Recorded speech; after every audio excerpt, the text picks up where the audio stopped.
నేడు మహాత్మా జ్యోతిబా పూలే గారి 200వ జయంతి సందర్భంగా ప్రతి ఒక్కరికి నా శుభాకాంక్షలు తెలియజేసుకుంటున్నాను.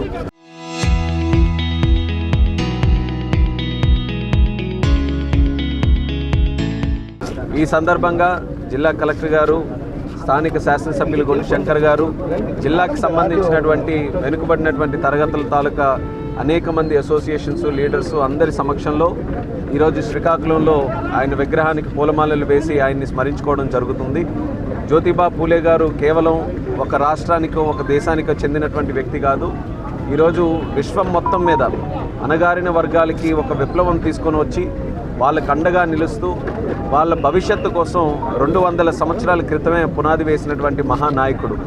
ఆ రోజుల్లో మూఢనమ్మకాలు కానీ అనేక రకాలైనటువంటి అణచివేతకి వెనుకబడినటువంటి తరగతులు గురైతే వాళ్ళ పక్షాన నిలబడి, ముఖ్యంగా మనం అందరం ఈరోజు గుర్తుపెట్టుకోవాల్సినటువంటిది, వెనుకబడినటువంటి తరగతుల్లో మార్పు రావాలనంటే అది విద్యతో రావాలని చెప్పి ఆ రోజు ఒక పునాది విద్యకు సంబంధించి మన బీసీస్లో కానీ ఎస్సీ ఎస్టీ మైనారిటీస్ అలాంటి వర్గాలన్నింటిలో కూడా ఆయన చేయూతనివ్వడం జరిగింది.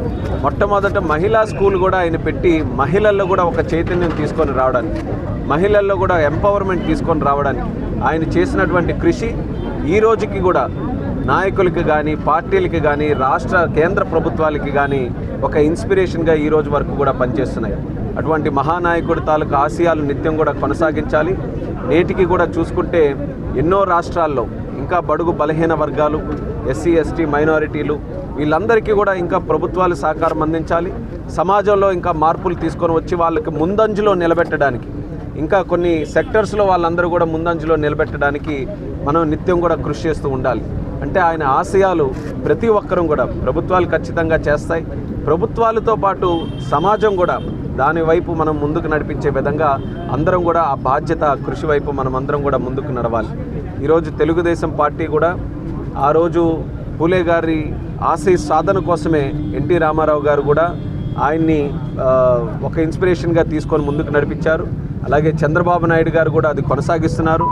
రాష్ట్ర ప్రభుత్వం తాలూకా ఎజెండా కానీ, రాష్ట్ర ప్రభుత్వం తాలూకా పనితీరు కానీ అన్నీ కూడా ఈ యొక్క పూలే గారి తాలూకా ఆశయ సాధనకి అనుగుణంగానే ఈరోజు అన్నీ కూడా మేము కృషి చేస్తున్నాం. ముఖ్యంగా నేను ఇందాక చెప్పినట్టు విద్య మీద ఎక్కువగా కాన్సన్ట్రేట్ చేసి మనకు బడుగు బలహీన వర్గాల తాలూకా పిల్లలని మంచి యోగ్యతతో కూడినటువంటి విద్యని వాళ్ళకి అందించి వాళ్ళు రేపు సమాజాన్ని మార్చే విధంగా, వాళ్ళు సమాజాన్ని ముందుకు నడిపించే విధంగా వాళ్ళందరినీ కూడా తీర్చిదిద్దడానికి రాష్ట్ర ప్రభుత్వం అన్ని రకాలుగా సహకారం కూడా అందిస్తుంది. అలాగే కేంద్ర ప్రభుత్వం, మన ప్రధానమంత్రి మోదీ గారు, ఆయన కూడా ఒక బీసీ ప్రధానమంత్రిగా ఈరోజు మనకు ఉండడం అదృష్టం. ఆ రోజు NCBC, national commission for backward classes, ఆయన సమక్షంలోనే పార్లమెంట్లో కూడా మేము పాస్ చేసి దానికి లీగల్ శాంక్టిటీ కూడా కల్పించి ఈరోజు ఎన్సీబీసీ కమిషన్ కూడా మేము సాధించాం. అలాగే ప్రతి ఒక్కరికి కూడా ఏవైనా బీసీల పరంగా ఏవైనా సమస్యలు ఉన్నా వీటన్నిటికీ కూడా పెద్ద ఎత్తున వాళ్ళకి సపోర్ట్ అందిస్తూ రాష్ట్ర కేంద్ర ప్రభుత్వాలతో సహకారం తీసుకొని అన్ని రకాలుగా ముందుకు నడిపిస్తున్నాం.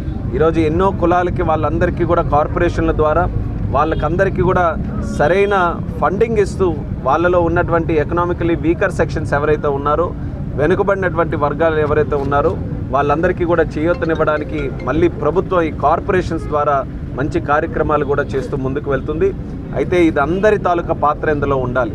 వెనుకబడినటువంటి తరగతులు వాళ్ళు ముఖ్యంగా విద్యని వాళ్ళ పిల్లలకి అందరికీ కూడా ప్రోత్సహించి విద్య ద్వారా ఒక చైతన్యం ఏదైతే పూలే గారు కోరుకున్నారో ఆ చైతన్యం విద్య ద్వారా మనం అందరం కూడా వెనుకబడినటువంటి తరగతుల్లో బ్యాక్వర్డ్ క్లాసెస్లో తీసుకొని రావడానికి ప్రతి ఒక్కరూ ఆ ఆశయ సాధన కోసం నిరంతరం కృషి చేయాలని తెలియజేసుకుంటూ మరొకసారి ఆ మహానుభావుడు మహాత్మా జ్యోతిబా పూలే గారి తాలూకా జయంతి సందర్భంగా ప్రతి ఒక్కరికి కూడా నా శుభాకాంక్షలు తెలియజేస్తూ సెలవు తీసుకుంటున్నాను.